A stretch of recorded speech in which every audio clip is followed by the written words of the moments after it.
গোকুলনগরে তৃণমূলের নন্দীগ্রাম দিবস দেখছেন সেই ছবি। গোকুলনগরে তৃণমূলের নন্দীগ্রাম দিবস এবং একে একে সকলেই এসে আমাদের এই শহীদ বেদিতে পুষ্পার্ঘ্য নিবেদন করুন।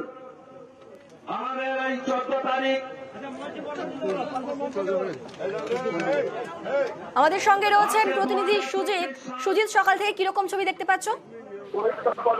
সকাল থেকে যে ছবিটা দেখা যাচ্ছে সেটা হলো 14ই মার্চ যে 2007 সালে ঘটনা ঘটেছিল, পুলিশের গুলিতে 14 জনের মৃত্যু হয়েছিল, তারই স্মরণে অনুষ্ঠান চলছে, যেখানে কিনা দু দফা এখন অনুষ্ঠান হচ্ছে গত কয়েক বছর ধরে। সেখানে আজকে সকালে দেখা গেছে বিজেপি প্রভাবিত যে ভূমি উচ্ছেদ প্রতিরোধ কমিটি তাদের উদ্যোগে এখন যেটা আমরা দেখাচ্ছি সরাসরি, সেটি ওই গোকুলনগর অধিকারী পাড়াতেই তৃণমূল প্রভাবিত ভূমি উচ্ছেদ প্রতিরোধ কমিটির উদ্যোগে এই কর্মসূচি। সেখানে কিনা সেদিনের ঘটনা, অর্থাৎ সেদিন মানে কি 1.5 দশক আগে, 17 বছর আগে আজকের দিনে যে ঘটনা ঘটেছিল, সেখানে কিনা জমি অধিগ্রহণ বিরোধী আন্দোলনে নেমে প্রাণ হারিয়েছিলেন নন্দীগ্রামের 14 জন মানুষ, আহত হয়েছিলেন বহু।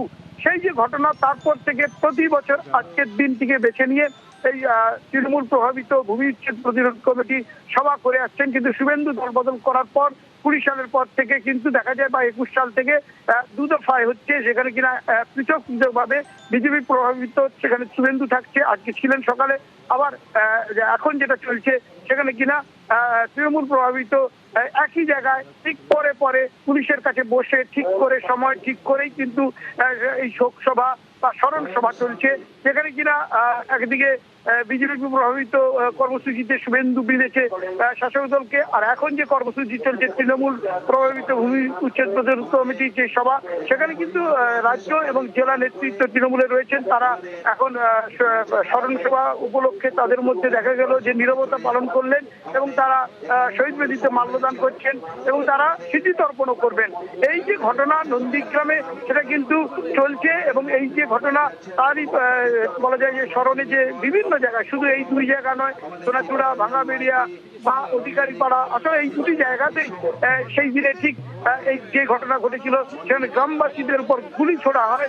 তৎকালীন সরকার তাদের কিন্তু নির্দেশে পুলিশ গুলি ছুড়েছিল এবং তখন যে মৃত্যু হয়েছিল সেই মৃতদের স্মরণে আহতদেরকে সঙ্গে নিয়ে দুপক্ষই কিন্তু দেখা যাচ্ছে মঞ্চ বেঁধেই করছেন পৃথক ভাবে। এবং শুভেন্দুর বিজেপির যে সভা শেষ হওয়ার পর ব্লিচিং দিয়ে জায়গাটিকে পরিষ্কার করার পরে কিন্তু আবার নতুন করে দেখা গেল শহীদ বেদিতে ফুল দিয়ে সাজানো হয়েছে এবং সেখানেই চলছে এখন যেটা চলছে তৃণমূল প্রভাবিত ভূমি উচ্ছেদ প্রতিরোধ কমিটির উদ্যোগে সেই স্মৃতি তর্পণ, সেটা চলবে। এখন এখান থেকে ভাঙাবেড়িয়া সেখানেও কিন্তু পৃথক আরেকটি শহীদ বেদি রয়েছে, সেখানেও পালন চলছে। একই সঙ্গে যেটা নন্দীগ্রাম 1 ও 2 নম্বর ব্লকের বিভিন্ন জায়গায় এই পালন চলছে, যেখানে কিনা স্মৃতি তর্পণ করছেন মানুষ। তারা সেদিন থেকে বুঝতে পারেননি আসলে জমি অধিগ্রহণের বিরুদ্ধে মানুষ রাস্তায় নেমেছিলেন। সেই রাস্তায় নামা মানুষদের উপর যথেষ্টভাবে পুলিশ ভাঙাবেড়িয়া ব্রিজ, সেখানে ব্রিজের কাছে কিন্তু গুলি ছুড়েছিলেন। সেখানে ব্রিজ ঠিক এই অধিকারী পাড়াটির কাছেই, তাই এখানে এবং ভাঙাবেড়িয়া ব্রিজের কাছেও 2 জায়গায় কিন্তু এই স্মরণ সভার আয়োজন করা হচ্ছে এবং সেখানে এখন যে স্মরণ সভা, সেখানে কিন্তু দেখা যাচ্ছে কোথায় না অধিকারী পরিবার পাড়া গোকুলনগরে। বেশ, সেই ছবি আমরা দেখাচ্ছি। বিজেপির নন্দীগ্রাম দিবস, অপরদিকে তৃণমূলের নন্দীগ্রাম দিবস পালন। স্মরণ করছেন আমাদের ভূমি আন্দোলনের অন্যতম নেতৃত্ব